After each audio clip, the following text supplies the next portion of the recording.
tema anterior que fue, miren, ya ¿me escuchan? Sí. Dice, ok. Sí. Lo revisamos con el tema anterior de perspectivismo, ahí hay algo de chamanismo, si no, si no pudieron estar en esa sesión, está la grabación, Mario, que creo que la subimos a la nube, acá en mi computadora no se quedó, ni en la de Emma, ¿verdad? Entonces... Ok, sí.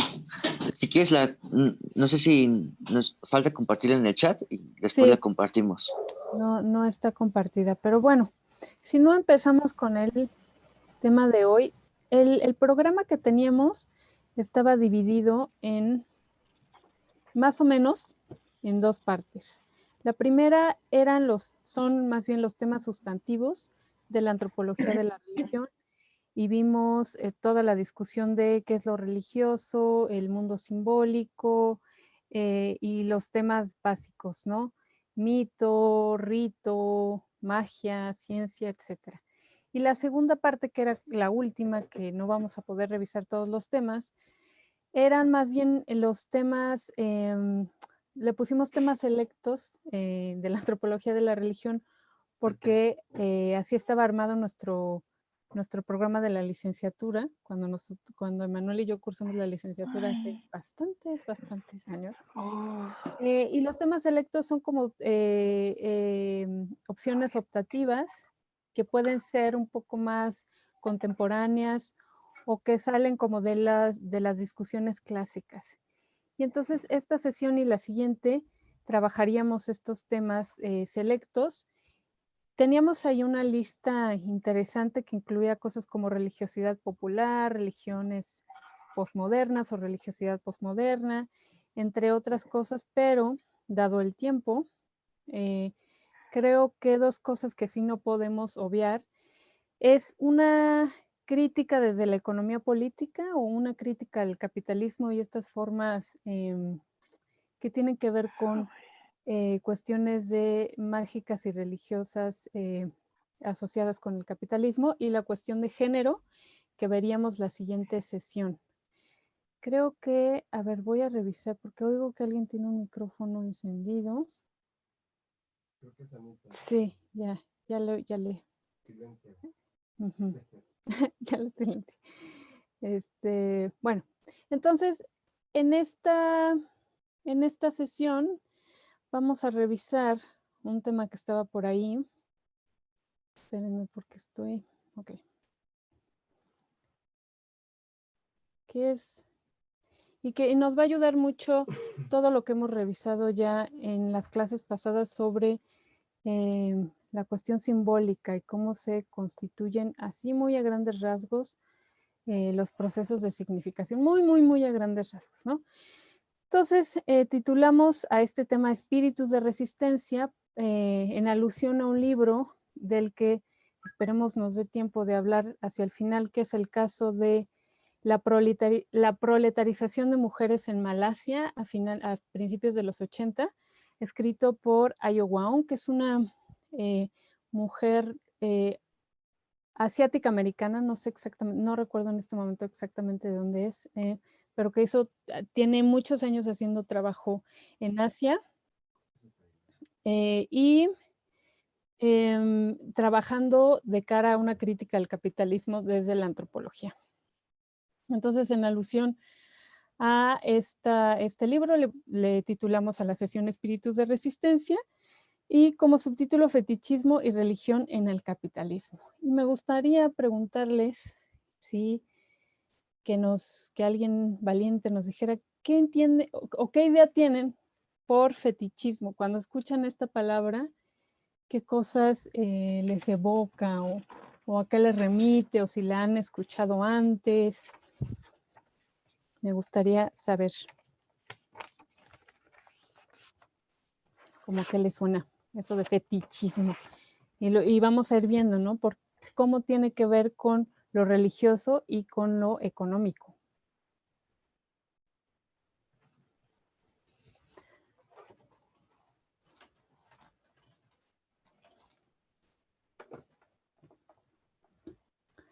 A ver, alguien aquí en el chat.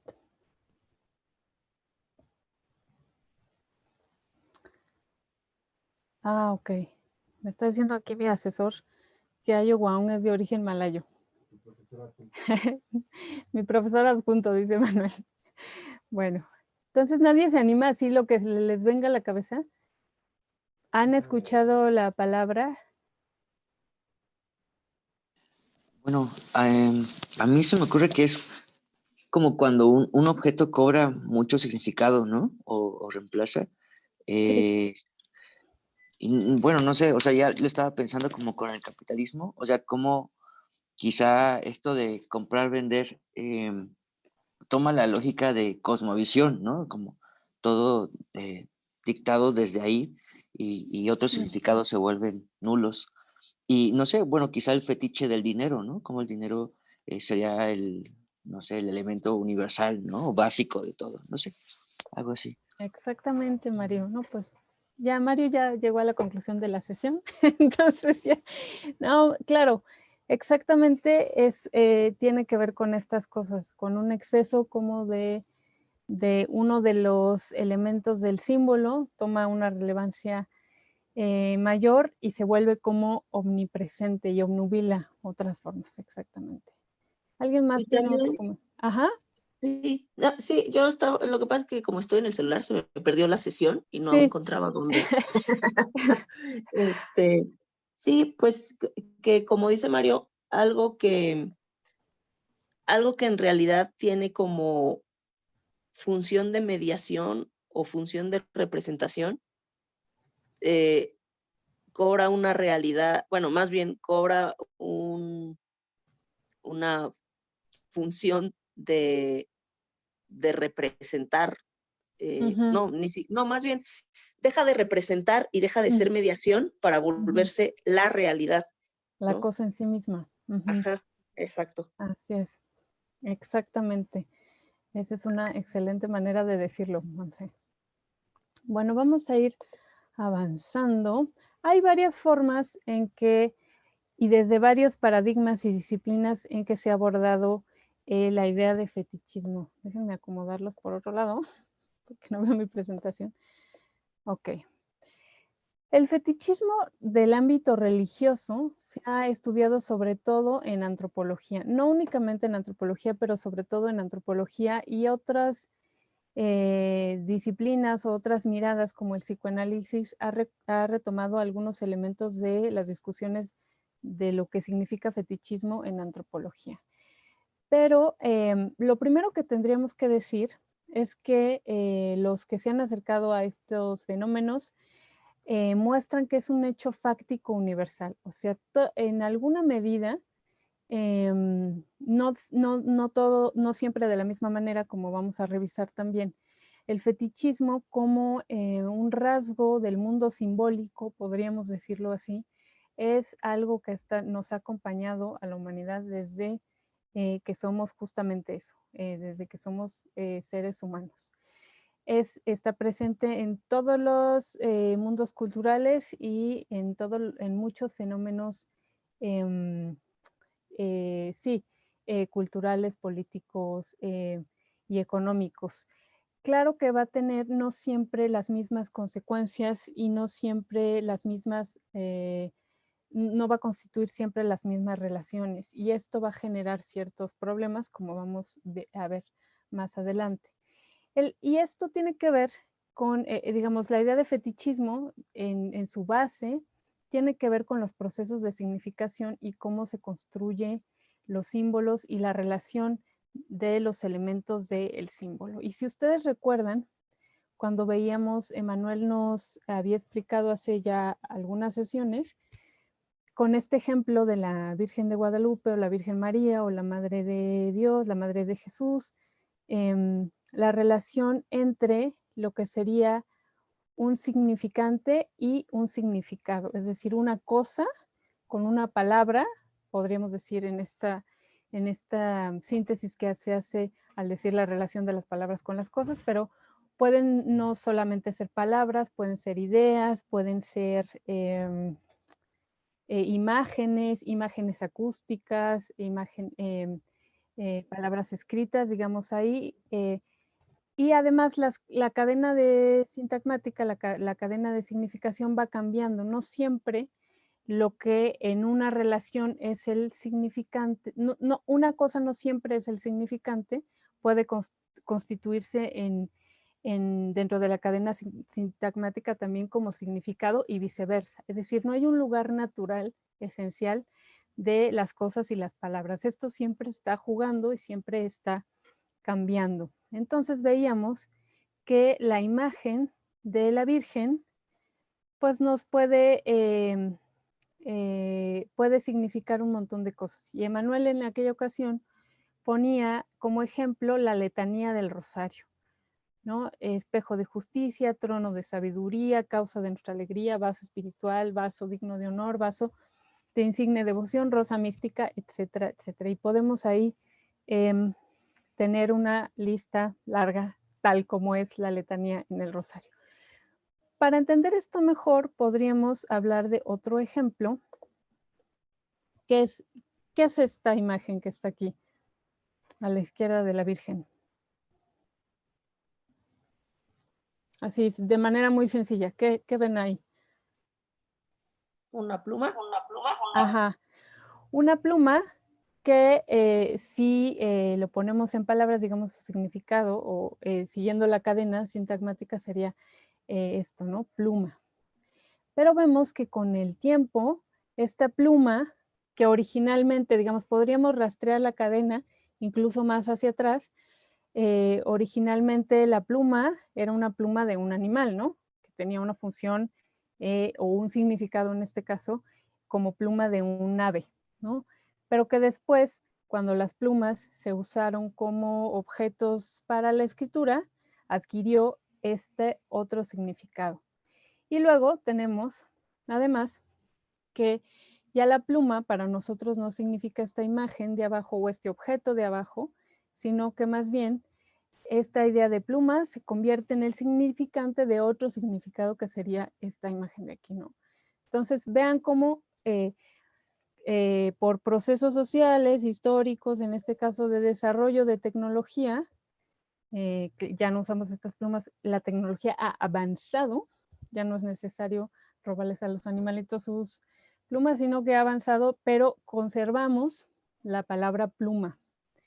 Y como ese ejemplo, podemos encontrar muchísimos donde se conserva la palabra original, por ponerle un punto de inicio a esta cadena, pero que el significado ya es totalmente diferente que como lo fuera en un principio, ¿no?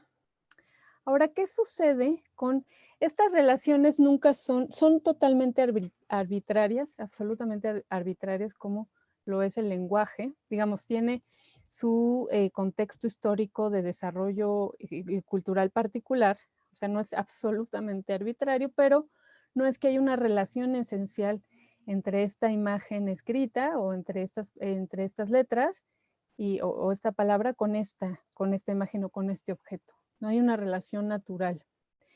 Pero actuamos todo el tiempo en la vida social y en el mundo simbólico como si esa relación fuera natural. No estamos todo el tiempo deteniéndonos a pensar en si esto pudiera ser de otra forma o en lo artificial que es esto, porque entonces no podríamos o sería muy difícil vivir en el mundo social si todo el tiempo estuviéramos pensando en esto.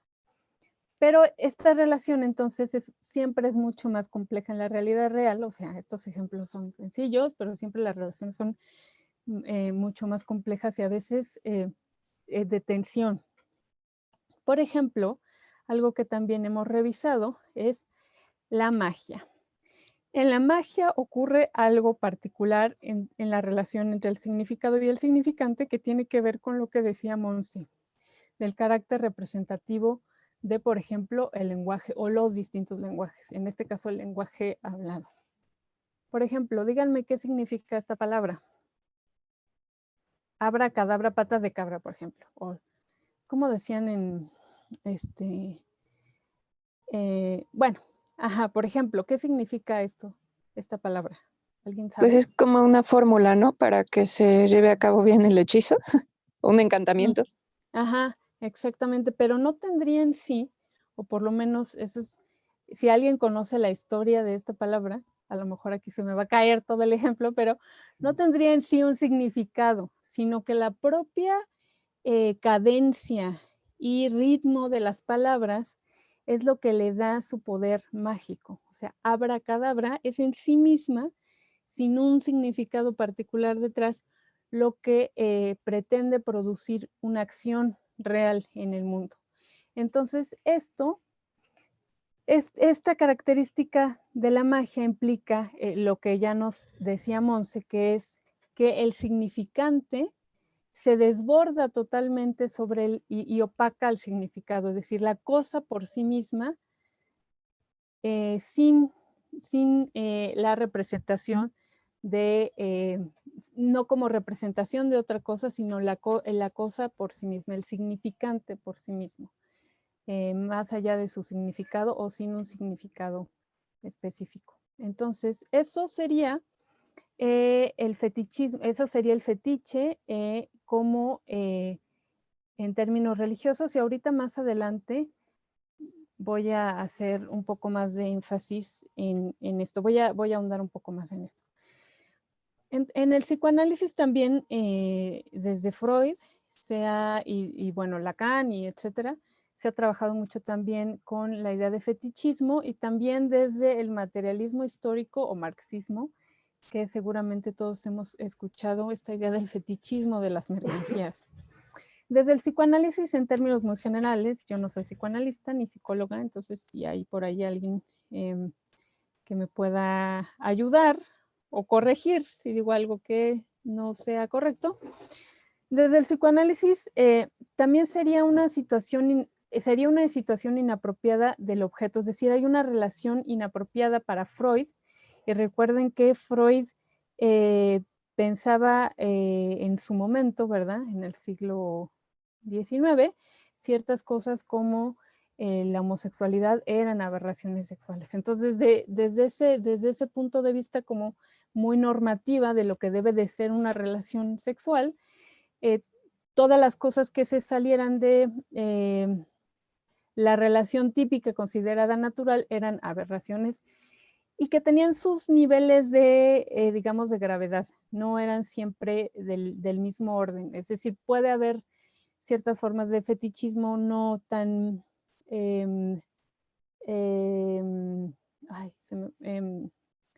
no tan patológicas, y otras que realmente sí tendrían que ser trabajadas como patologías. Entonces, en esta relación de significación y del objeto con el sujeto o del significado con el significante, habría ciertas situaciones inapropiadas. Desde el psicoanálisis, el objeto sexual normal es sustituido por otro relacionado con él, lo que decía Mario, pero al mismo tiempo pues inapropiado para servir al fin sexual normal. Y ya un momento ya para Freud totalmente patológico sería cuando el objeto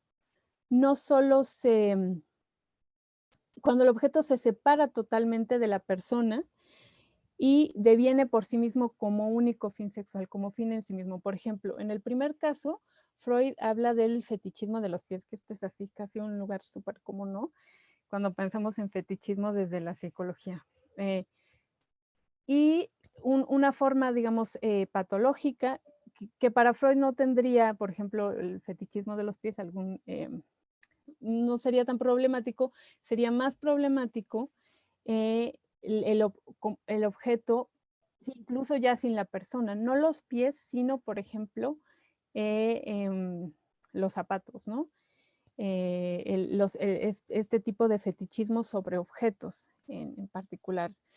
Y entonces, bueno, ahí Freud tiene toda una manera de explicar por qué se producen estas situaciones en la psique de las personas que, como muchas otras cosas en el psicoanálisis, ocurren en las más tiernas infancias de las personas. Y no me voy a clavar mucho más en esto porque le voy a dejar a los y a las psicólogas que por ahí anden, pues sí, ahondar sobre el tema. Me interesaba incluirlo porque muchas veces cuando pensamos en fetichismo, pensamos en el fetichismo desde lo psicológico, ¿no? como que es mucho la idea que nos viene a la cabeza y porque tienen vasocomunicantes todos, digamos, tienen cosas en común cuya base es esta que les comenté anteriormente de la construcción de significación. Desde el materialismo histórico, que es algo que nos interesa sobre todo en esta sesión, es decir, la definición de la antropología y la problematización desde el materialismo histórico, como vamos a ver, para el marxismo hay una deformación de las condiciones reales de existencia. Es igual una cuestión inapropiada como el psicoanálisis. Es un desborde excesivo como en la magia de ciertos rasgos sobre otros. Y esto sería la construcción de apariencias mistificadas, ¿no? Es decir, y aquí vean cómo tiene relación esta idea de la mistificación como engaño con lo místico, ¿no? Tiene esta aura como mágica, que por otro lado para Marx es objetivo, digamos, la ideología es otra manera de nombrar, no son exactamente, fetichismo e ideología no son exactamente lo mismo para el marxismo, pero tienen como la misma problematización, su objeto es el mismo, es decir, el fetichismo y la ideología es un producto de relaciones objetivas. Ay, ahí alguien se emocionó, ¿o fui yo? Le encantó esta definición.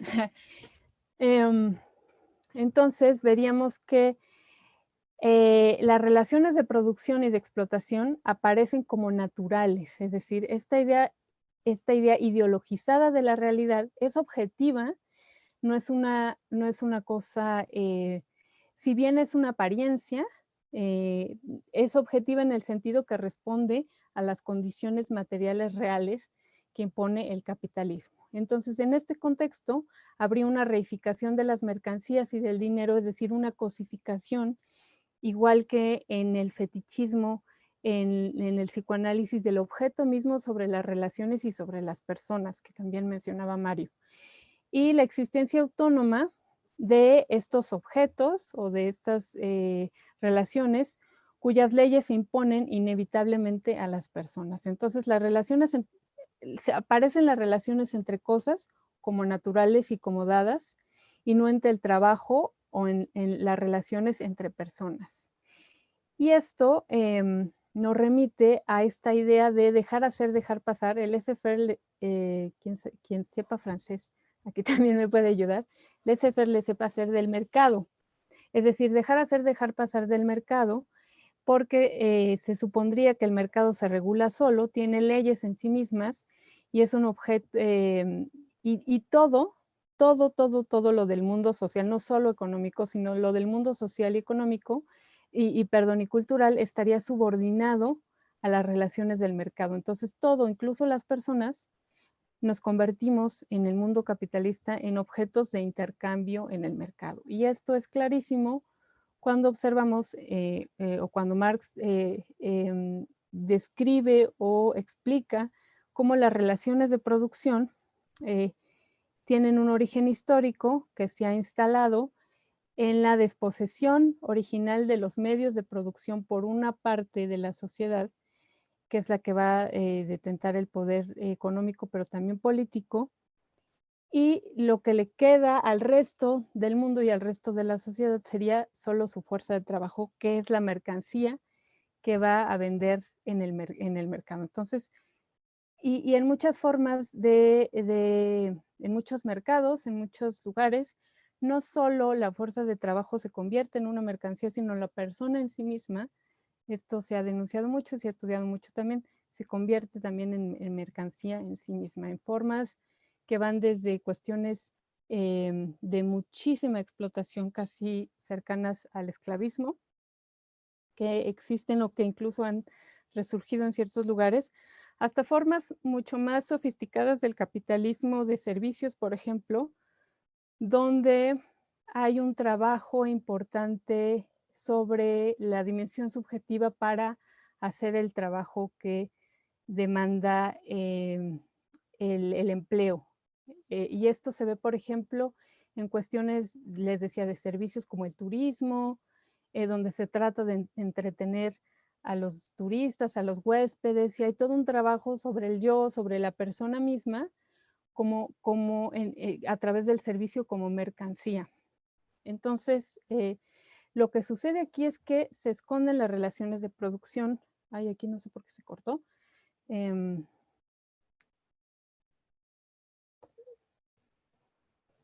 Se esconden entonces estas relaciones entre relaciones de poder, relaciones de explotación que implican las relaciones de producción en el capitalismo, y aparece solamente el mundo de intercambio de mercancías como si es como natural.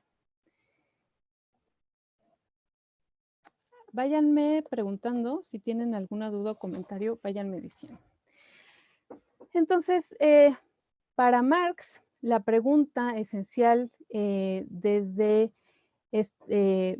la idea de fetichismo es entender cuál es la relación entre la base material y las formas de conciencia que le corresponden.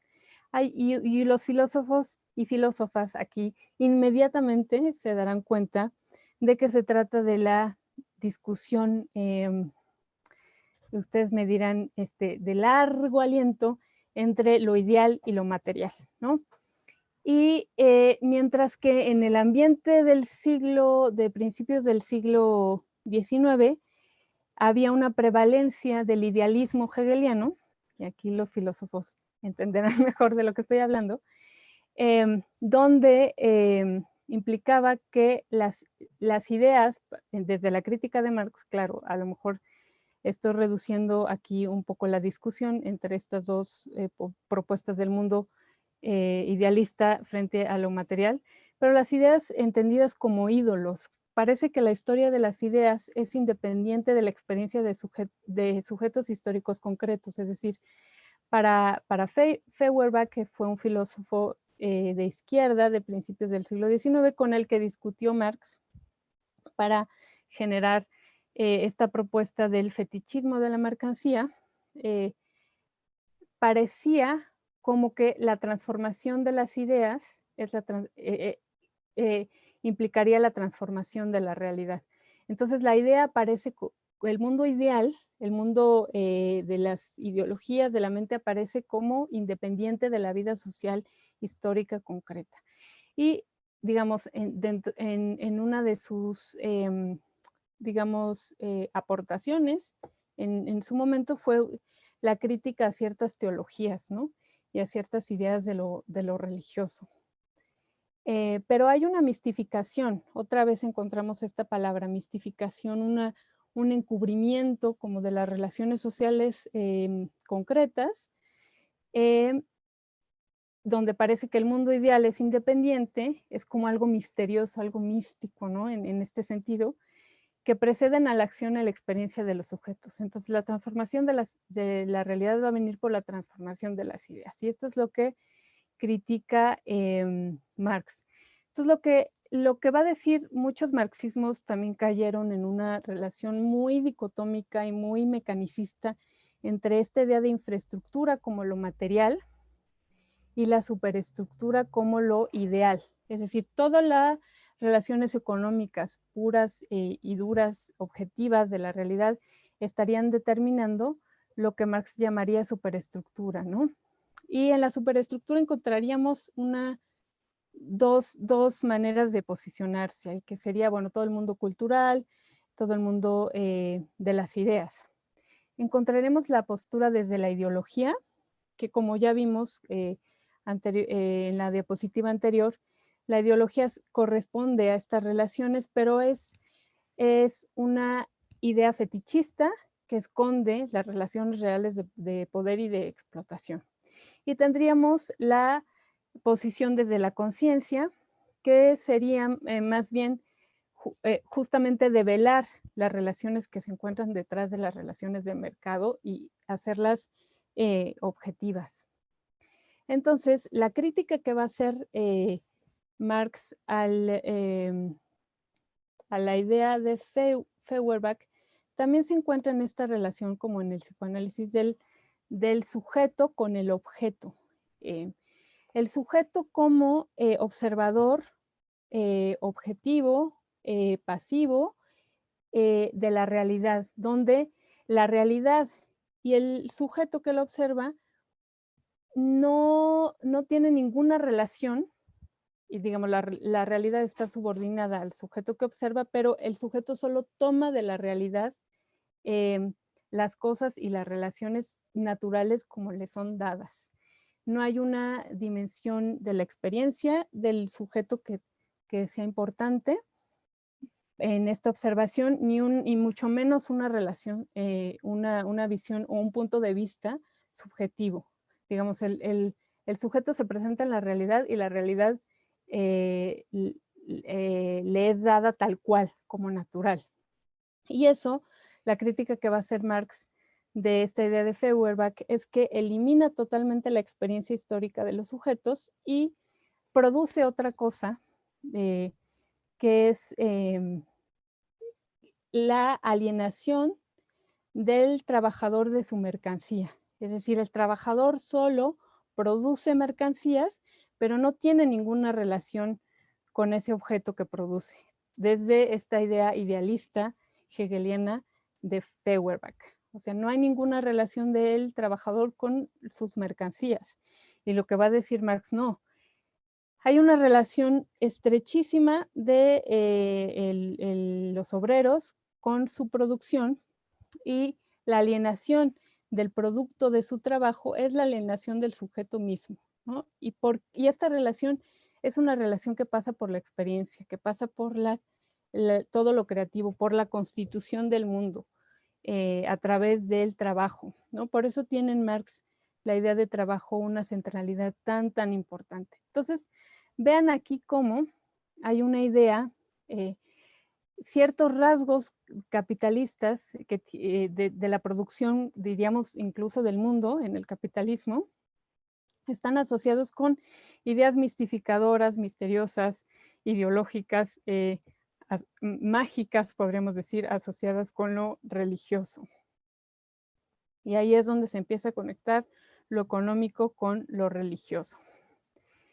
Y para cerrar con esta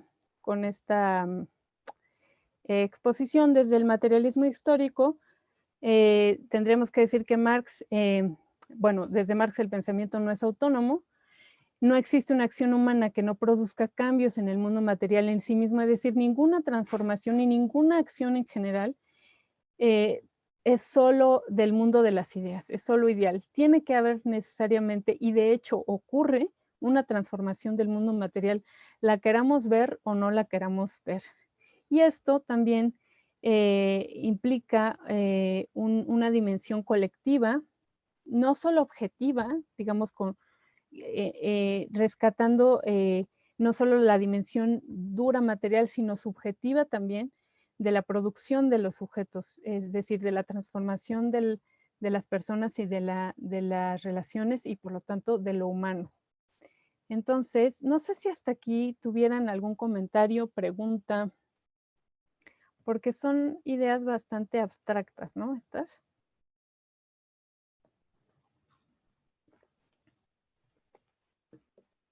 Seguramente algunos de ustedes tienen nociones o a lo mejor algún aporte a esto.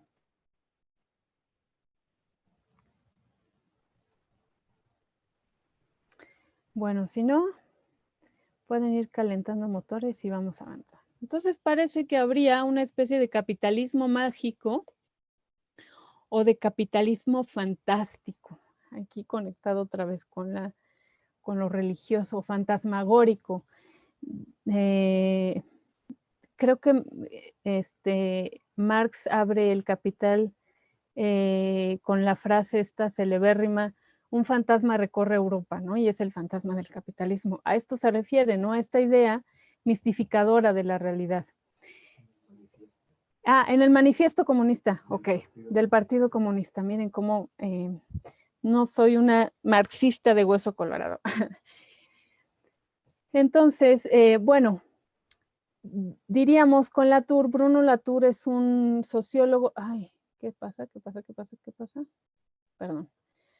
Bruno Latour es un sociólogo de la ciencia y que me interesaba citar aquí porque para él él pregunta, ¿no? ¿Cómo podemos hablar de un mundo moderno cuando su eficacia depende de ídolos, dinero, ley, la ley también, todo el mundo jurídico como un mundo que acude al fetichismo para ser eficaz? La razón incluso lo lleva hasta allá en una crítica que hace Bruno Latour de la ciencia entendida como realidad real que sustituye o cierta realidad que se naturalizaría, que sustituiría a la complejidad de la realidad. Y ahí podríamos poner otros, ¿qué se les ocurre?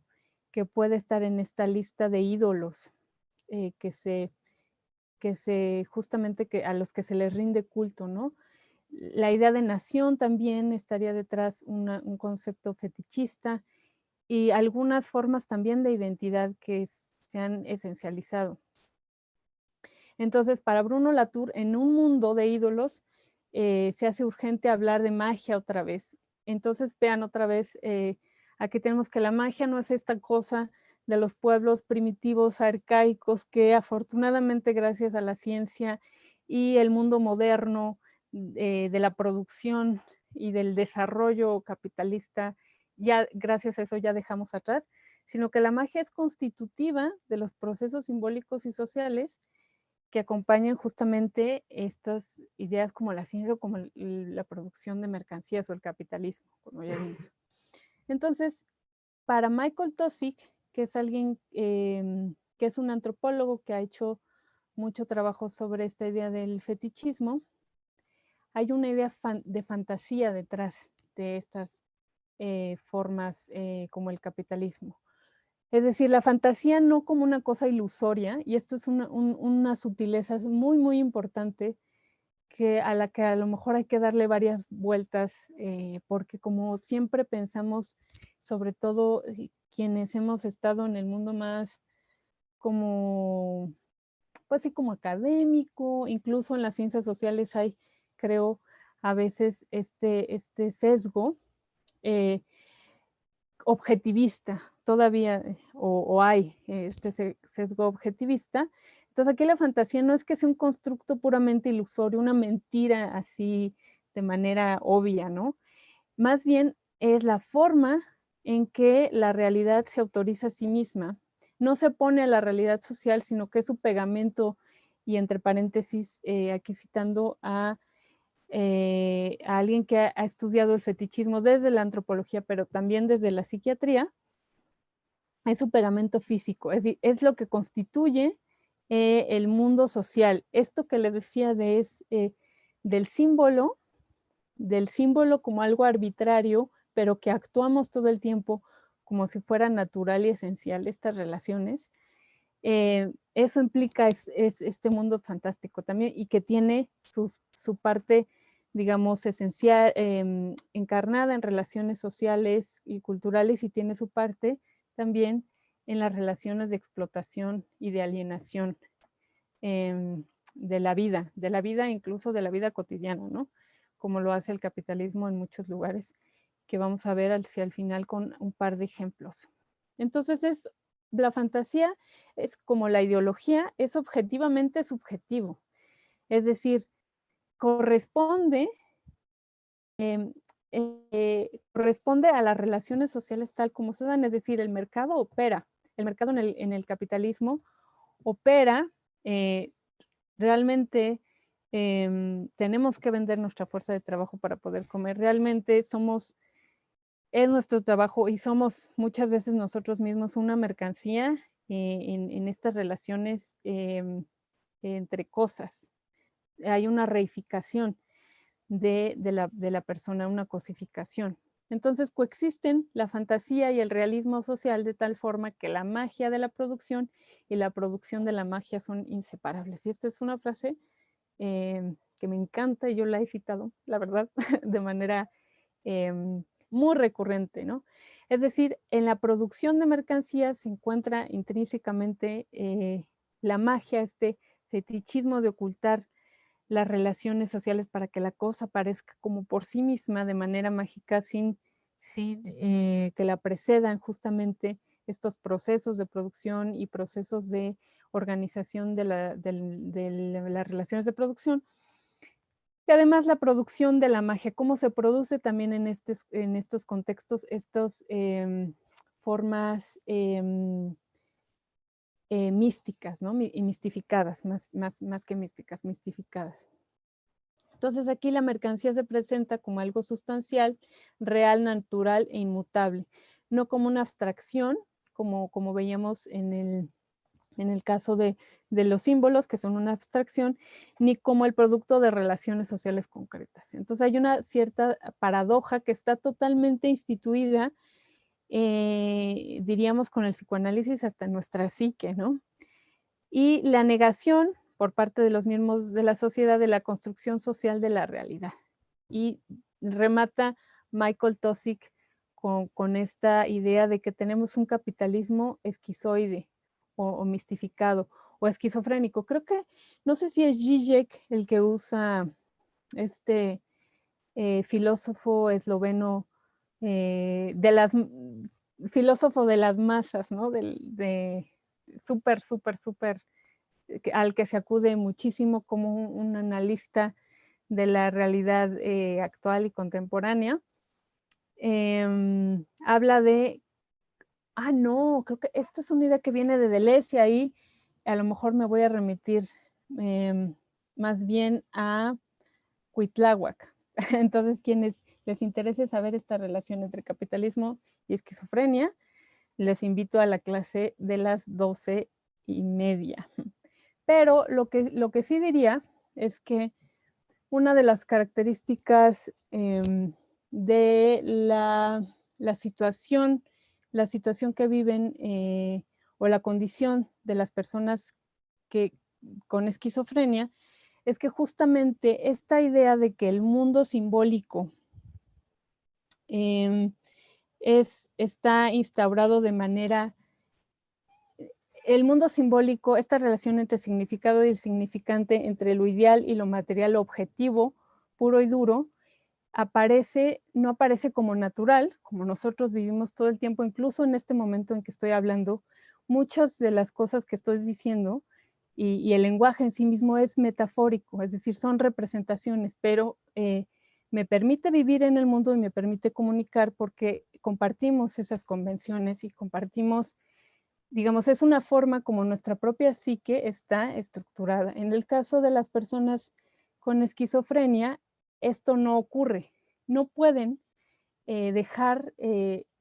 no pueden ver como natural esta relación entre el significante y el significado, que es una de las cosas que ha estudiado Xenia Llévenes en la UAM Coajimalpa, justamente desde el fetichismo. Ella ha estudiado con grupos de personas con ciertos padecimientos psiquiátricos como la esquizofrenia, ¿no? Y habla justamente de cómo para las personas con esquizofrenia es muy difícil a veces tejer estos puentes entre el significado y el significante. Entonces a esto se refiere Michael Taussig con la idea de actitud esquizoide, a lo mejor mística del capitalismo. Entonces, vemos que aquí hay dos sistemas. A ver, ahí alguien ya, a lo mejor ya me van a corregir. Vemos que hay dos sistemas de valores que son totalmente opuestos, pero que se traslapan. Por un lado tenemos los sistemas de objetos, de mercancías y toda su maquinaria de producción y circulación. Y por el otro tendríamos todo el mundo social y cultural también de constitución, diríamos, de sujetos, de personas, con todas las características que a ustedes se les pueden ocurrir en diferentes latitudes y en diferentes momentos históricos. Pero estos valores opuestos, lo que ocurre en el fetichismo es que se traslapan.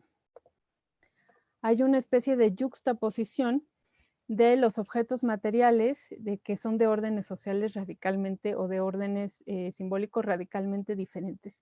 Y esto, quienes han estudiado formas particulares de constitución del fetichismo han dado cuenta que hay momentos históricos específicos donde se agudizan o donde formas de fetichismo tienen mayor prevalencia y mayor uso social. Y una de estas formas, uno de estos procesos históricos y momentos particulares son los procesos de proletarización, o que van acompañados a formas de colonialismo y globalización, es decir, la transformación de grupos y de población en mano de obra, para decirlo en términos llanos y rápidos. Esto sería la proletarización de la población. Y esto, bueno, lo vemos en muchísimos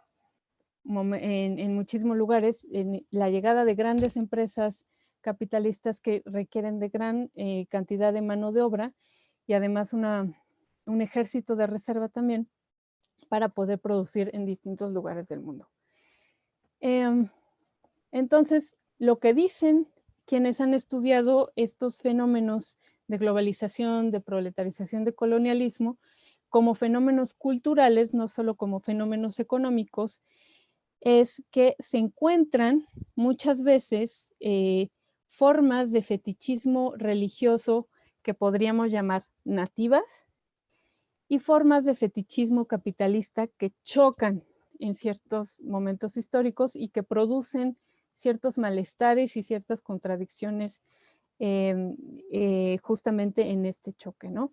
Entonces, ahí parece como que ciertas formas de fetichismo nativo se agudizarían o se usarían como recursos un poco para conjurar, como todo el mundo de la magia, para conjurar esta violencia capitalista que podemos encontrar en estos procesos. Entonces, estos serían como laboratorios, como una especie de espacios mercantiles que son transculturales, pero también de transvaloración. Transvaloración en el sentido que lo decimos aquí arriba, ¿no? Como la yuxtaposición de sistemas simbólicos distintos que se traslapan para constituir nuevos órdenes sociales. Entonces, en esta yuxtaposición o en este choque, diríamos, o en para decirnos en términos más concretos, en esta imposición, en estos procesos de desposesión, en estos procesos de explotación, de subordinación, etcétera, que podemos encontrar y que pasan por toda la vida social de un grupo o de una región, incluso. Yo tengo, por ejemplo, de cerca el caso, porque es un tema que he trabajado, el caso, por ejemplo, de las regiones turísticas como Cancún y Los Cabos, que siempre se narran como si fueran lugares donde no había nada, y entonces el Estado llegó a apropiarse el Estado mexicano llega a apropiarse de estas tierras en los años 70 y a construir estos grandes complejos de turísticos donde supuestamente no había nada y donde tuvieron que llevar incluso a la propia población. Y esto es totalmente falso. Digamos, en esos lugares había, hay una historia local y hay procesos económicos que en los años 70 no puedo decir que fueran no capitalistas, pero que son procesos que no pasan que pasan por estas relaciones sociales y comunitarias y que no son como tal de constitución de proletariado. Por ejemplo, las comunidades pesqueras, tanto en Los Cabos como en Cancún, que ciertamente eran pequeñas, pero que estaban ahí y que había todo un tejido social que esta llegada de las grandes cadenas y del turismo internacional rompió absolutamente. Y rompió no solo en términos económicos, sino todo un modo de vida que está detrás de estas formas de organización económica, que pasa por organización, por formas culturales, ¿no? Entonces, hay estas formas de transvaloración que transforman los lugares, lo local, ¿no?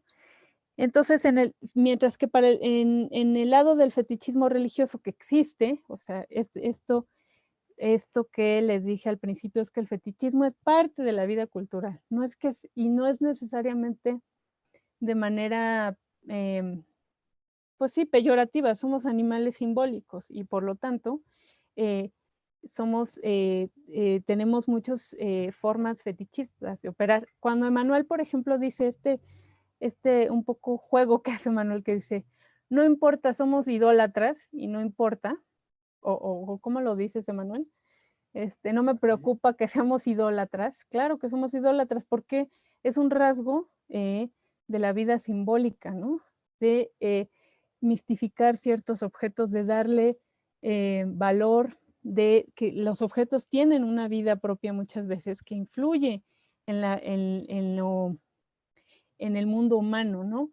Y autores, por ejemplo, como Bruno Latour, le llama a estos actores no humanos o actantes, porque también tienen un rol y nos preceden muchas veces, o sea, se influye en lo humano, en esta idea de que somos los reyes y el hombre, así digamos en masculino, es el rey de la creación y el rey del mundo. Parece que no nos damos cuenta a veces de cómo los objetos influyen en nuestra vida, nos determinan sin que nosotros tengamos una agencia frente a eso, porque muchas veces cuando nacimos, pues ya el mundo está organizado de cierta forma, una casa es en nuestra cultura, en nuestro mundo social, se organiza de cierta forma, el espacio público funciona de cierta manera, donde nosotros no es que seamos tampoco títeres de este mundo, pero digamos es una relación más que podríamos usar a lo mejor aquí la idea de más como dialéctica con todas las contradicciones que eso puede tener. Entonces, bueno, el fetichismo religioso es parte, o el fetichismo en el mundo simbólico es parte de la vida social y espero haberme explicado claramente a qué me refiero con esto. Son abstracciones simbólicas en las que los objetos aparecen como entidades animadas, aquí me equivoqué, como entidades animadas con una fuerza vital propia semejante a espíritus o dioses. Aquí, sobre todo en ciertos objetos, incluso de momentos muy tempranos de la vida social humana, recuérdame, Manuel, ¿cómo se llaman estas imágenes de la fertilidad, que son imágenes femeninas? Diosas, Las diosas Venus. Venus y todas estas que han sido encontradas, bueno, son fetiches, ¿no? Porque el objeto mismo tiene poder. No es una representación, diríamos, como en el arte sacro o como en otras formas, como cuando vamos a nuestra iglesia del barrio y vemos todas estas figuras y parece que entendemos que no son, que la figura de San Charbel no es San Charbel, o que la figura del Cristo parece que entendemos que no es el Cristo, aunque muchas veces son veneradas también como fetiches, ¿no? Pensemos, por ejemplo, en todos los niños, el niñopa y todas estas figuras de la religiosidad popular que son veneradas como el objeto en sí mismo, como el agente de magia, el agente de la acción, ¿no? Entonces, pero claro, todas estas formas culturales están estrechamente en conexión y están imbricadas absolutamente en la vida social. Hay una lógica cultural. No significa que esta lógica sea armónica y que no sea contradictoria, pero ya hay una lógica específica que no se compara para nada con las relaciones de poder a nivel global y de violencia estructural que impone el fetichismo capitalista, ¿no? Que es la absoluta alienación de estas formas de vida culturales y de la alienación de la vida cotidiana en sí misma, porque todo está, digamos, en la lógica capitalista, todo está subordinado al mercado. La sociedad misma es una abstracción o símbolo del capitalismo. Entonces, cuando se encuentran estas dos formas en estos procesos históricos, emergen estas figuras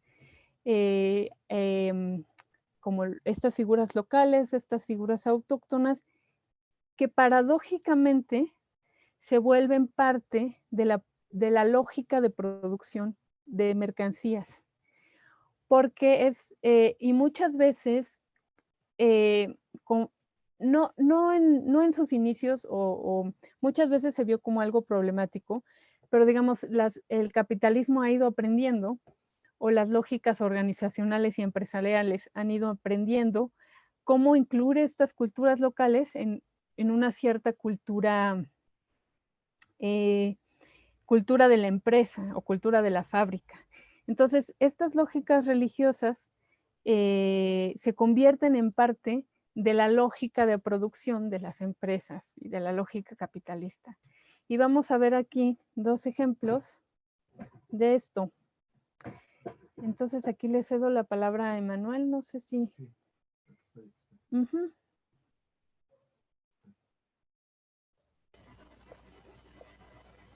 Bueno,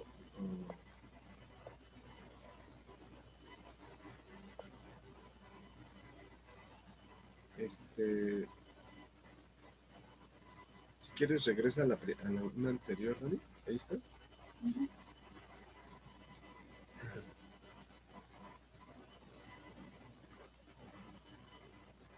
Bueno, muy bien.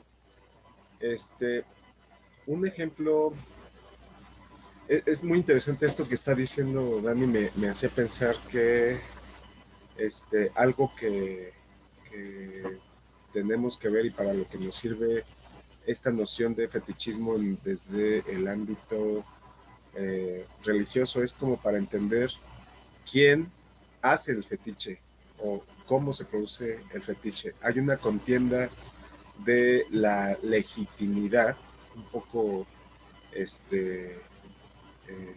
también una discusión, la discusión del curso que estuvo desarrollando también esta Monse y su equipo. Hay una dimensión de quién produce el fetiche y de la autoridad y la validez, por tanto, del fetiche. Entonces, digamos, el fenómeno del fetiche o del fetichismo como producto de la vida social está ahí, ¿no? Nosotros podemos pensar que es parte de la posibilidad de representación que los seres humanos tenemos, ¿no? En términos religiosos. Pero sí hay una contienda sobre cómo se produce esa representación, digamos, de la cosmovisión, de la idea que se tiene por parte de comunidades, por parte de pueblos, por parte de personas. Entonces, bueno, Michael Tosick hace una revisión, una etnografía muy, muy interesante de este pueblo en Bolivia, en Oruro. Oruro, bueno, es muy, muy famoso, seguramente ustedes habrán escuchado del Carnaval de Oruro, que es yo creo que de los más famosos de Bolivia, o el más famoso, no lo sé. Es un carnaval muy, muy interesante. Pero también Oruro es conocido a nivel internacional porque tiene dentro de, no en el centro de Oruro, sino en la región de Oruro, una región montañosa, digamos que comparte, por ejemplo, esta parte de una cordillera de los Andes que comparte junto con otros países como Perú, que después se va hacia Chile. Oruro está en esta parte de la cordillera, entonces es una región montañosa. Bueno, como Bolivia es una región predominantemente de población indígena, ¿no?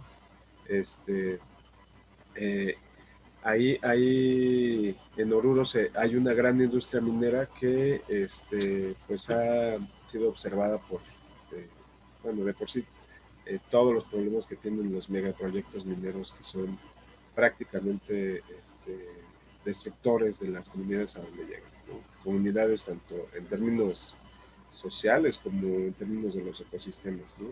Digo, destruyen estos ambientes. Pero bueno, se presenta un fenómeno muy interesante. Tenemos una situación en términos etnográficos, que es un poco de lo que les quiero hablar, que son 10, 11. Eh, les comento una descripción rápida en términos etnográficos. Ahí los pueblos son básicamente aymaras, entiendo, y la manera como estos pueblos se relacionan con la naturaleza y en términos religiosos, cómo viven su propia religiosidad, digamos, la matriz cultural que ellos tienen es de corte animista principalmente, podríamos decir. También tienen un politeísmo, hay un tipo de religiosidad popular también, politeísta, precolombina, que al igual que la región de Mesoamérica, que comprende, digamos, de la parte del Bajío, el centro occidente de México, hasta algunos dicen que la región donde termina la presencia de la cultura maya, ¿no? Que es a la mitad de Centroamérica, allá también tienen algo en común con esta parte mesoamericana, que es el culto a los espacios montañosos, pero a los espacios naturales, pero en particular a los espacios montañosos, ¿no? Hay un antropólogo muy famoso en México, uno de los principales etnohistoriadores, diría yo, que se llama Alfredo López Austin, de la UNAM, del Instituto de Antropológicas, de Filosofía también, me parece, que dice que el paradigma a partir del cual se puede rastrear digamos, la explicación de un montón de rituales y un montón de organización incluso espacial y y la manera como se bueno, como se explica así en general la relación de estas comunidades con la naturaleza es a partir de eh, la el culto a los montes y a los cerros, ¿no? Porque cada monte y cada cerro tiene un espíritu, ¿no? Es un espíritu que cuida a los pueblos y a las comunidades. Y esto se comparte con estos pueblos en la región de Oruro y de Bolivia. Cada cerro tiene cada espacio natural tiene su espíritu cuidador, ¿no? Así le dicen ellos, o así lo menciona Tosic, no sé si sea una expresión propia de los pueblos o de las comunidades, pero le dice, hay un espíritu cuidador, tanto en los cerros como en las altiplanicies, ¿no? O en las planicies, pues, en donde hay como zonas de cultivo.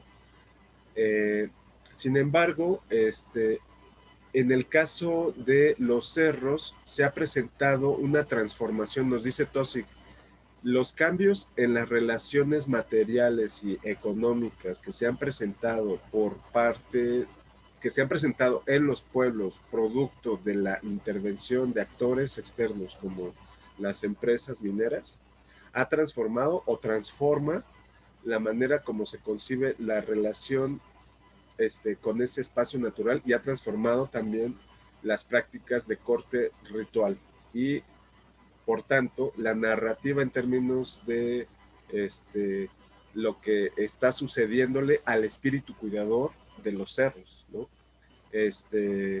Entonces, lo que ha sucedido hoy en día es un fenómeno, una explosión de la asociación de la idea del diablo, y como le dicen allá, al tío, la idea del tío vinculado con con ese espíritu cuidador, pero ahora el tío o el diablo, el tío, ese espíritu cuidador, se ha transformado, porque una característica que tienen los espíritus cuidadores, tanto de las montañas como de otros espacios, como de las altiplanicies, por ejemplo, es que tienen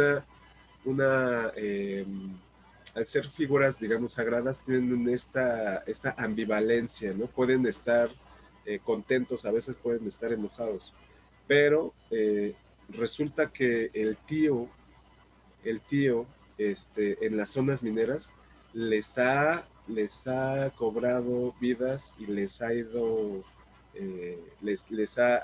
ha sido como más rudo con los mineros, ¿no? Producto de la explotación que se está haciendo, producto de que hoy en día, digamos, los propios, las propias comunidades consideran que el tío se siente lastimado, ¿no? Porque, bueno, hay una idea de que hay una especie de una especie de experiencia orgánica de los espíritus cuidadores, o sea, los espíritus cuidadores sienten lo que le pasa al espacio físico del cual son cuidadores, ¿no? Hay una vinculación incluso como de corte fisiológica, ¿no? Sí, fisiológica, ¿no? O sea, lo que pasa en términos materiales en estos espacios, lo sienten los espíritus cuidadores. Entonces, al lastimar ese espacio, en este caso en las minas, al explotar de manera sin cuidado, sin ningún tipo, con una lógica completamente economicista, extractivista, pues hay una situación de daño, ¿no? Entonces, lo que ha sucedido es que se ha vuelto el diablo, ¿no? Se ha transformado en el diablo. Bueno, y eso es un poco lo que sucede con este. Esto ha tenido una, le puedes, ay, tú eres la que tiene control, ¿le puedes avanzar la que sigue, Dani, por favor? Esto ha tenido una, y miren, bueno, así les platico rápido esto porque a mí me encanta la etnografía, obviamente, como antropólogo social, casi químicamente puro. Por eso les recomendamos que vean estas cosas de los documentales que les mandamos del chamanismo. A mí como que me envuelven en cierto ambiente como de tipo entre esotérico, romántico, ¿no? Me encanta eso. Entonces, bueno, les platico. Hay un montón de figuras en estas minas de los famosos tíos. Y así como dice aquí, ¿no? El cuerpo lo hacen del propio mineral, las manos y el rostro y piernas están hechos de barro, del propio barro que van haciendo. O sea, esto lo hacen los propios mineros, ¿no? Ahí sus ojos están hechos de distintos materiales que se encuentran en la propia mina o con focos, ¿no?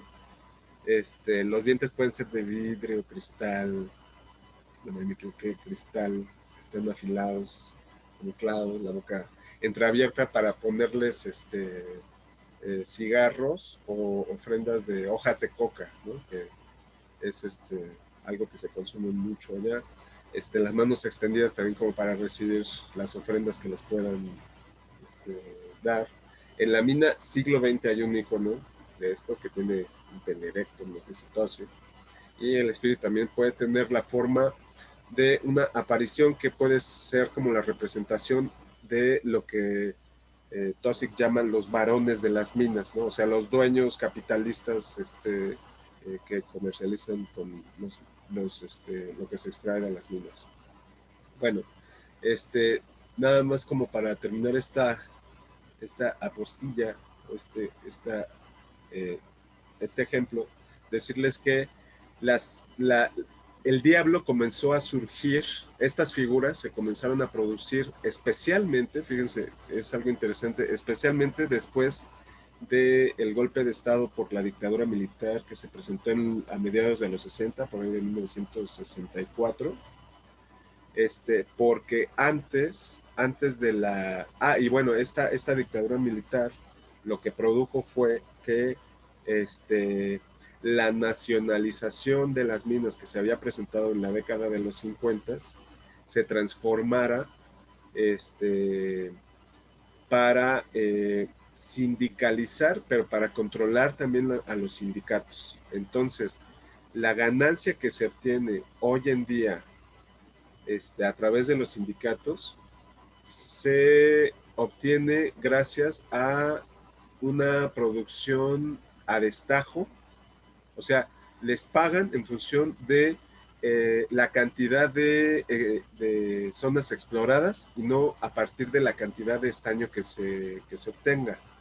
Entonces eso cambió totalmente las relaciones sociales y de producción al interior de estas comunidades, ¿no? ¿Por qué? Porque ahora lo que se hace básicamente es arrasar con los cerros. O sea, ya no importa que se obtenga estaño. El hecho de que estén sindicalizados, que estén nacionalizadas las minas, implica que no importa la efectividad, básicamente. O sea, lo que importa es cantidad de cerro cortado. Entonces eso transformó muchísimo porque hasta en un periodo anterior, bueno, también habrá que decir que esta etnografía es de la década de los 90, o sea, ya ahorita, quién sabe cómo estén, a lo mejor ya ni siquiera existen estos pueblos, pero hasta antes de ese periodo de la década de la dictadura, sí existió, como les comentaba, como muchas cosas que se presentaron en esa época de los 50, del siglo XX, fenómenos de nacionalización de distintas industrias,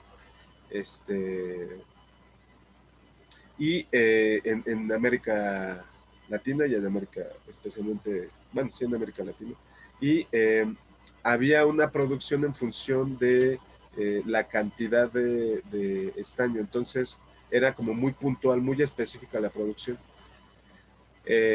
Y después de ese periodo, les digo, empezó a presentarse este cambio, ¿no? en la manera en cómo se extrae el estaño, ¿no? Entonces, bueno, eso transformó la manera en cómo se pensó que estaba sintiendo el espíritu cuidador, ¿no? Entonces se empezó a representar al espíritu cuidador de manera enojada, de manera traviesa, de manera también lastimera, y eso se asoció al diablo, ¿no? Eso se asoció al diablo y empezaron a representarse así, se empezó a representar así al diablo.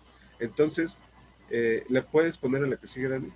Se empezó a generar todo como ahora sí que un culto a este espíritu cuidador asociado al diablo, y en muchos lugares se le hacen muchísimas ofrendas, o sea, se busca hacer este ritual que antes existía y que, por ejemplo, nos dice Tosi, en el caso de, por ejemplo, de las altiplanicies, los espíritus cuidadores no se representan con una figura como tal, ¿no?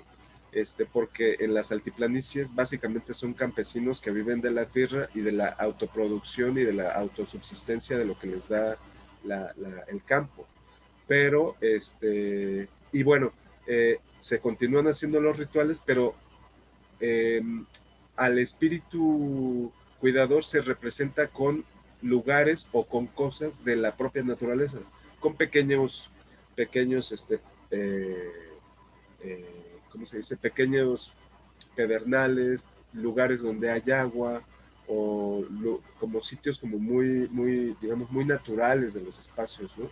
No hay como tal una fetichización, no hay una eh, transformación digamos, de esa representación que ellos tienen cuando se están como vinculando a la tierra.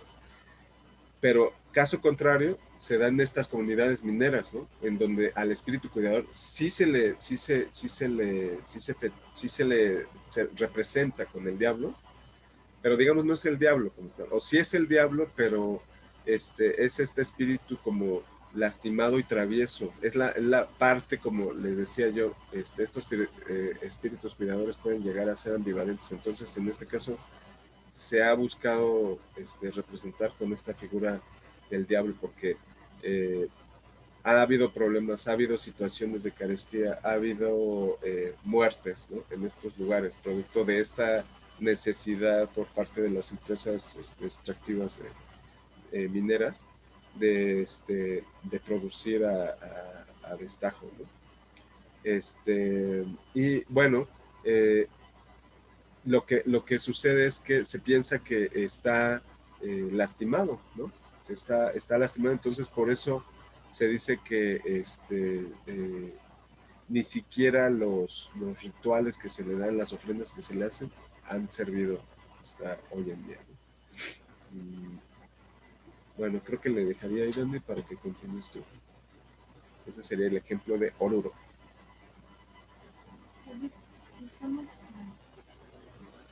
Tu micrófono. Estamos ya cerca del final de la clase, entonces otro caso, rápidamente se los platico, es de alguien que retomando los trabajos de Michael Taussig también en los 70, y a finales de los 70, principios de los 80, es de Iowa, que les decía yo al inicio, que se llama Espíritus de Resistencia y Disciplina Capitalista. Mujeres proletarias o de fábrica en Malasia.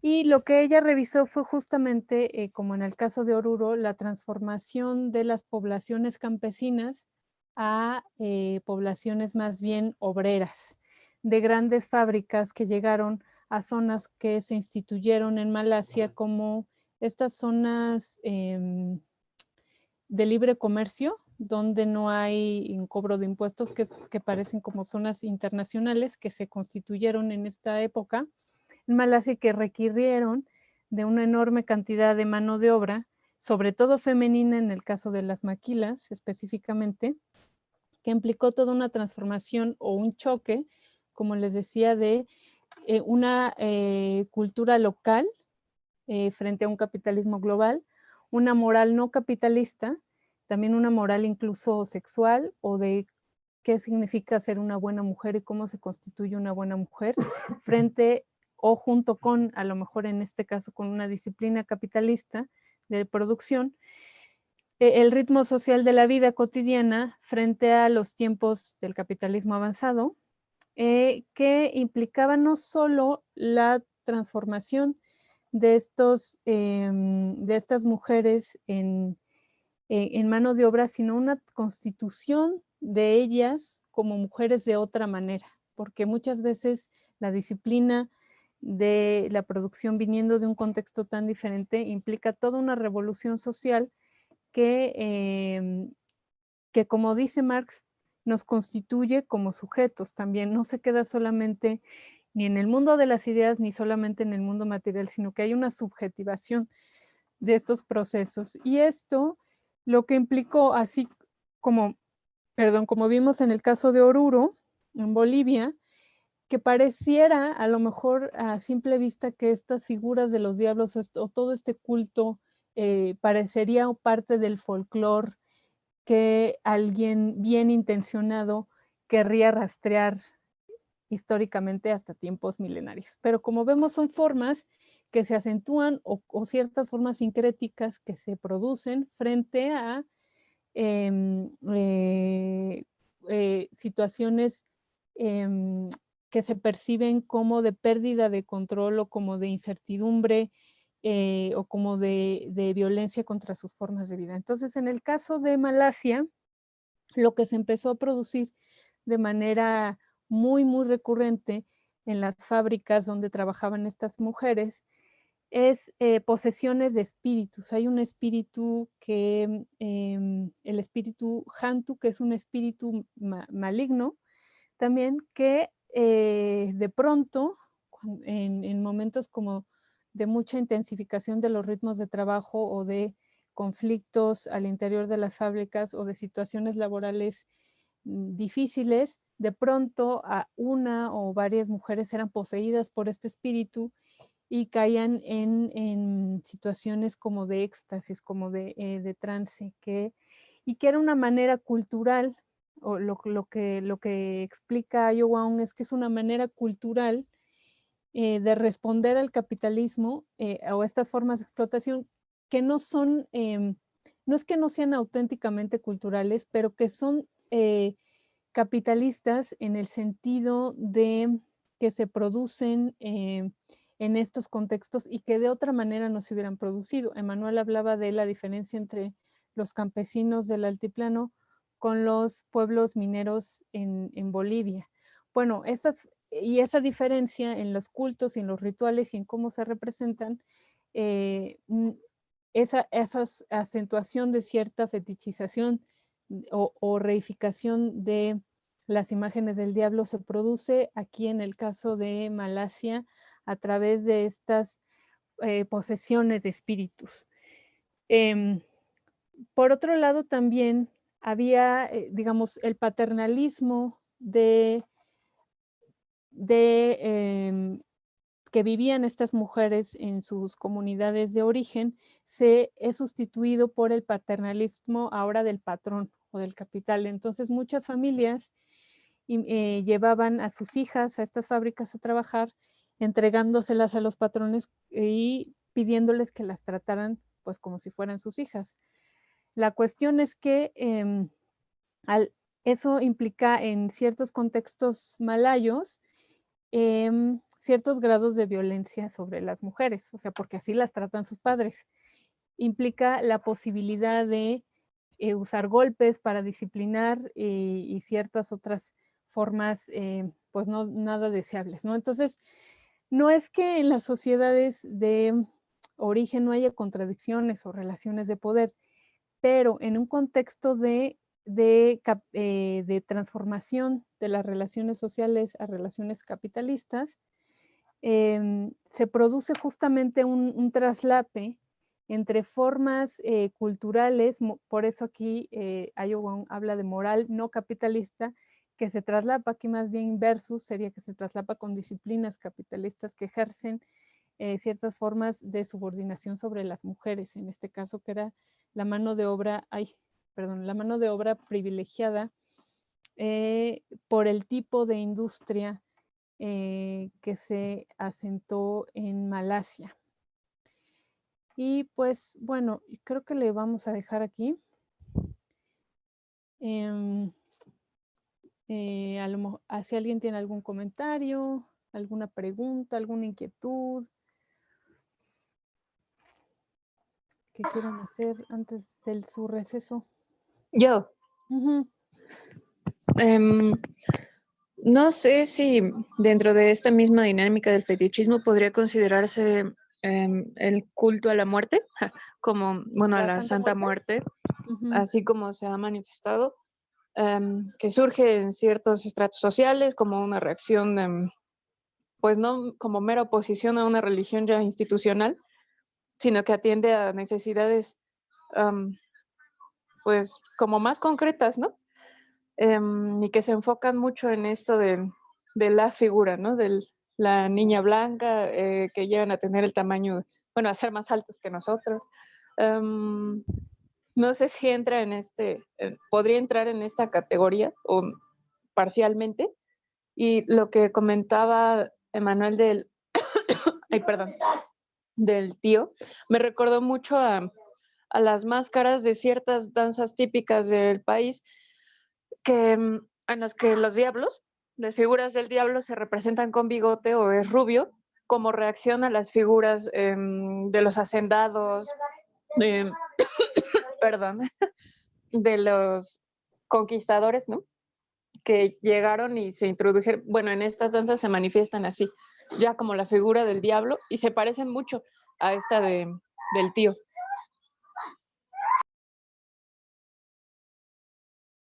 Emma, no sé si tú, oye. Sí, efectivamente creo que lo que dices de la Santa Muerte es muy interesante, todo este fenómeno. Podemos encontrar, yo creo que estos casos de fetichización. Oye, no creo que me escucho. ¿Puedes? No.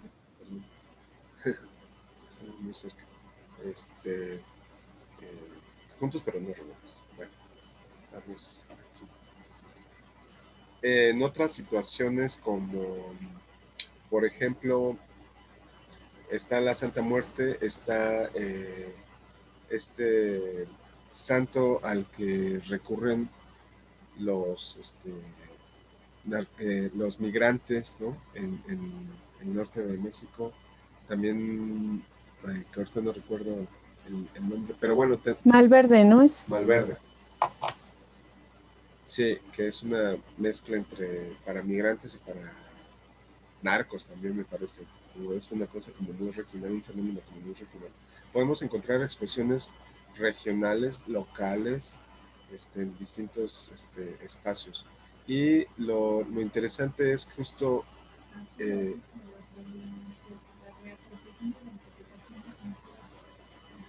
la, re, la reinterpretación y reapropiación de San Judas, justamente como nos comenta Dani, entre ciertas clases sociales o que comparten ciertas condiciones de vulneración social que son el reflejo eh, pues sí, ciertas condiciones y ciertas necesidades, ¿no?, que se comparten.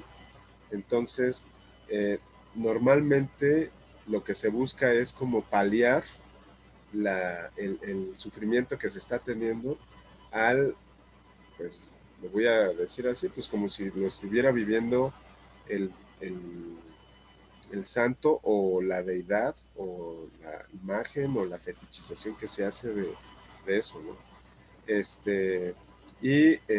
Se piensa que al tener un tipo de conducta ritual se puede paliar el sufrimiento que está teniendo esa imagen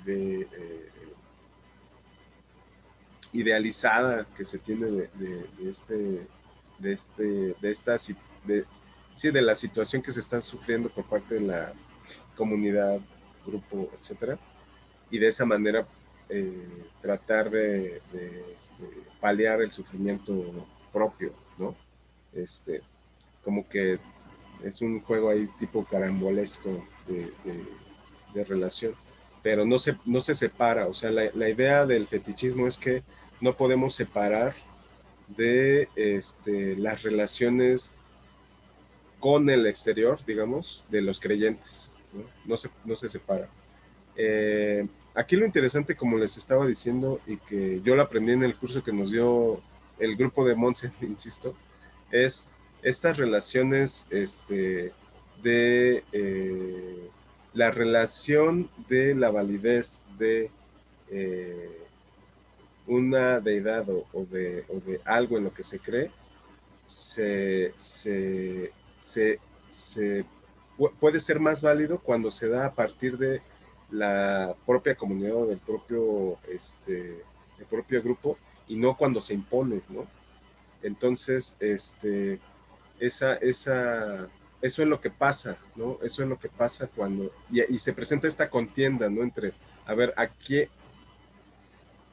creencia es la que es más válida?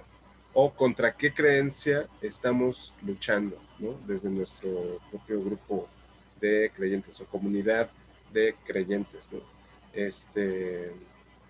Eso es lo interesante y que se da justo cuando la comunidad se siente atacada, agraviada por las condiciones del exterior que lo que hacen es romper con una posible búsqueda de cohesión social, ¿no? O de cohesión del grupo.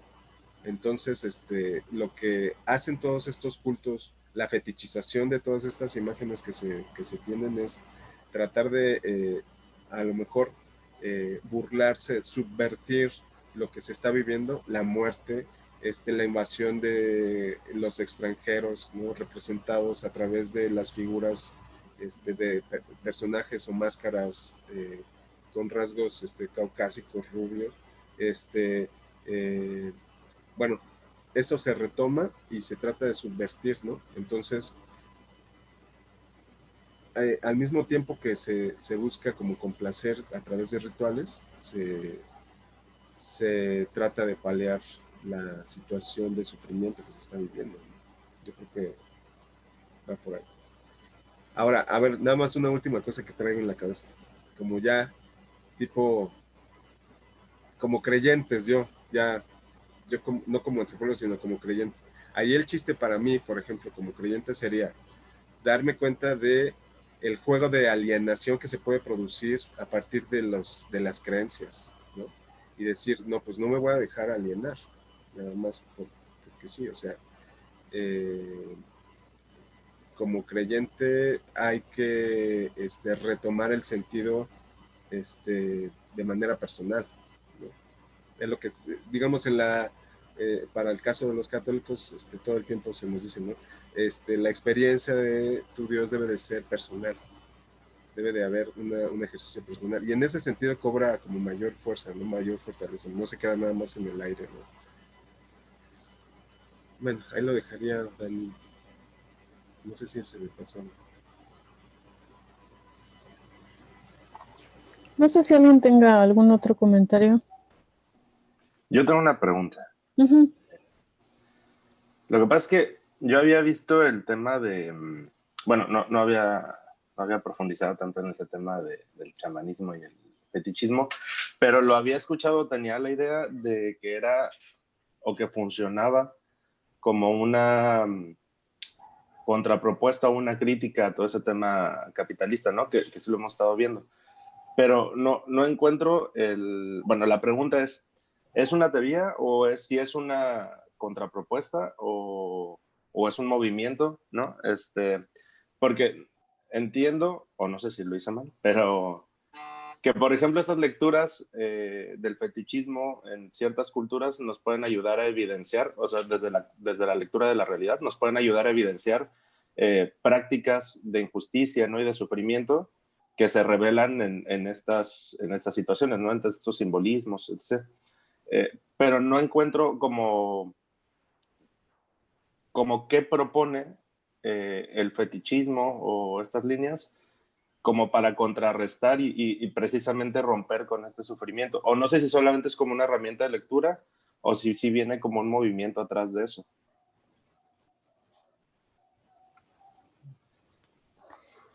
Ay, es una pregunta bien difícil. Bueno, es una casi de epistemología. Creo que Esli, que el fetichismo remite a un fenómeno sociocultural en el plano simbólico que no es en sí mismo, lo voy a decir así en blanco y negro, ni bueno ni malo. No es en sí mismo, sino que es un fenómeno, y esto que les decía yo, de que somos animales simbólicos y de alguna u otra manera siempre caemos en ciertas actitudes o ciertas disposiciones que podríamos decir que son fetichistas, ¿no? Por ejemplo, ahora que falleció mi abuelo, se reunieron mi hermano y mis primos, y yo no pude estar, pero se reunieron en casa de mi abuelo y hubo ahí toda una serie de cosas que les pasaron, que interpretaron como cuestiones místicas, que yo sí me quedé así. Y entonces se nos apareció una araña y se prendió la luz 3 veces y sonó no sé qué, cosas que a lo mejor y diríamos desde la fe, vaya usted a saber, o sea, solo Dios sabe, ¿no? Pero diríamos desde un análisis, cosas que en otro momento, que se te cruza un alacrán, se les cruzó un alacrán a alguien en el pasillo de la casa, que se te cruza un alacrán, a lo mejor en otro momento no tendría ninguna otra significación más que una mera coincidencia azarosa, pero que tuvo significación para ellos en ese momento como de comunitas, como decíamos con Víctor Turner en el ritual, como una especie de encuentro, ¿no? Que a lo mejor si yo hubiera estado, me hubiera también contagiado de ese espíritu que como no estuve yo lo veía así como un poco con una especie de escepticismo así, pues. Pero entonces estas cosas que se producen son estos fenómenos, ¿no? No son ni para, no podríamos como esencialmente calificarlos de ningún tipo. Sí hay manifestaciones culturales subalternas y manifestaciones culturales hegemónicas o desde el poder. Eso siempre va a existir y no tienen el mismo valor, desde luego. No las podemos significar de la misma manera. Por ejemplo, sí hay un fetichismo en las posesiones de los espíritus en Malasia o en los diablos en Bolivia, pero no es nunca, digo, es un fetichismo, diríamos, estirando mucho la liga a lo mejor, es un fetichismo contracultural o es una manifestación, como lo dijo Emmanuel, como de conjurar esa violencia que es percibida. que nunca va a ser lo mismo que el fetichismo que proponen ciertas culturas laborales sobre sus empleados para hacerlos más productivos y que estén como automotivándose todo el tiempo, y nunca va a ser igual, ¿no? O sea, la dimensión de quién lo hace, decía Manuel, quién produce y estas formas fetichistas y sobre quién se producen. Entonces, eso es un fenómeno así. Lo que tú dices es, a lo mejor te refieres a como ciertos movimientos intelectuales que a lo mejor por este rollo de ismo, de fetichismo, parece como si fuera algún movimiento como el feminismo o como, a ver, no se me ocurre ahorita otro ismo, o como el marxismo justamente. Pero creo que no se trata a lo mejor de como de un movimiento como tal, sino de más bien un proceso que ha sido conceptualizado desde quienes lo estudian. Por eso este prefijo se dice, ¿verdad? No, sufijo de ismo, ¿no? A eso se refiere, Esli, a lo mejor ahí no fuimos tan claros, pero a eso se refiere, y que es digamos, relativo y se presenta en el mundo simbólico. Por eso un poco en la primera parte yo traté como de explicar de manera sencilla estos procesos de significación y de construcción del símbolo que siempre son así como muy abstractos, como para hablar de esto, ¿no? No sé si ahí te ayudé. Sí, no, más bien, sí fueron muy claros y precisamente, lo que pasa es que yo los había escuchado o en muchos movimientos intelectuales los veo como este estandarte, ¿no? De el chamanismo y el fetichismo en contra de estas estructuras capitalistas o personas, ¿no? Entonces, ahorita que lo vi, es más bien una conceptualización de un fenómeno que por sí se da, ¿no? Que siempre se da. Y entonces, no, por eso dije, pero entonces no es un movimiento como tal, o Sí. no es una corriente, digamos, contra el sistema o persona, ¿no? Eso fue como la duda que me No salía. como tal, es una crítica, sí es una crítica. O sea, estos autores que de los ejemplos sí hacen una crítica. Pero a lo mejor también porque la sesión pasada defendí mucho esta idea del perspectivismo, otro ismo, ¿no?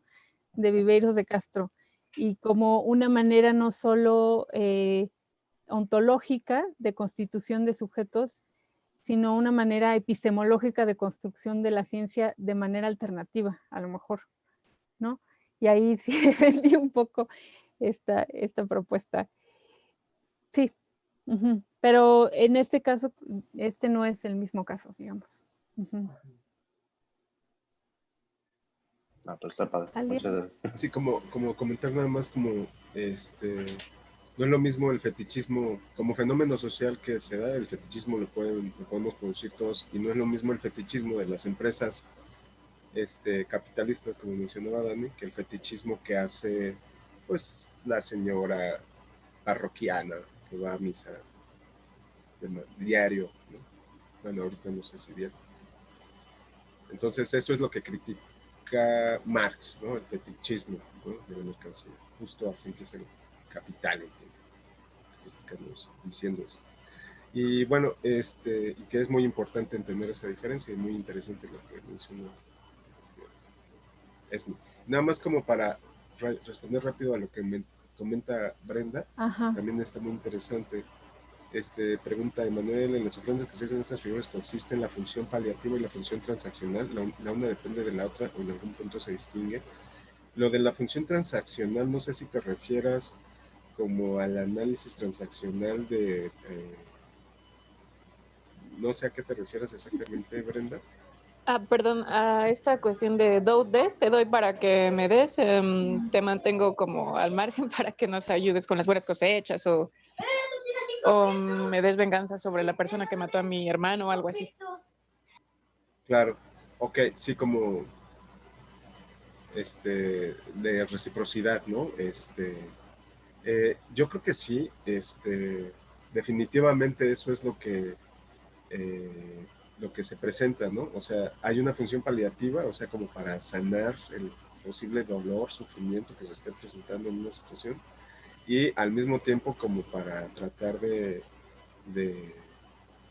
pues tener como los atributos, ¿no? Que se están solicitando de poder, de valentía.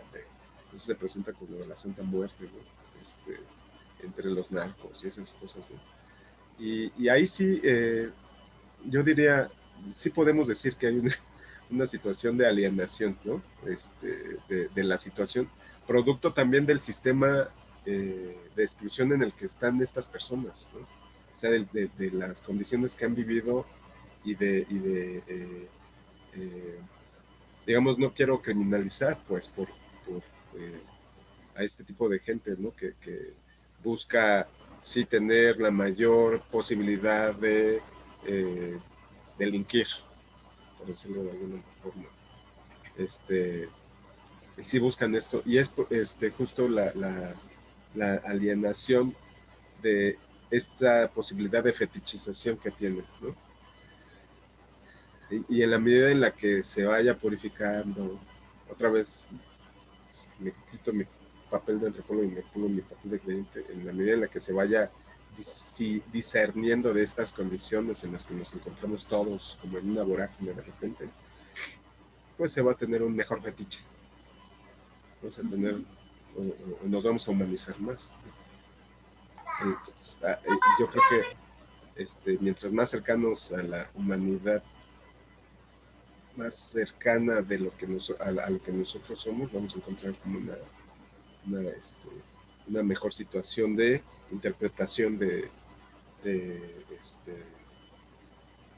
lo divino. Ok, gracias. ¿No? Aquí. Bueno. Ahí le dejaríamos entonces. Por hoy tendremos la última sesión, la penúltima sesión para trabajar cuestiones de género y religiosidad. Yo creo que les vamos a mandar un artículo que es muy descriptivo y relativamente, sí, está cortito, está bueno, está interesante para trabajar el tema. Muy bien. Gracias. Buen fin de semana. Muchas gracias. Un gusto verlas y verlos. Dani, decías que Sí. de regreso para la próxima clase, quienes participen, no va a haber este sábado clase de ecoteología hasta el próximo. Okay. Pero sí hay clase de estética francesa. Entonces, si Ajá. gustan, también ahí estamos. ¿Vale? Muy bien. Bueno, pues muchas gracias. Gracias. Abrazos, cuídense. Adiós. Hasta luego. Gracias, bye. Gracias, qué bueno. Gracias, buen fin de semana. Igualmente. Bye. Adiós, Monse.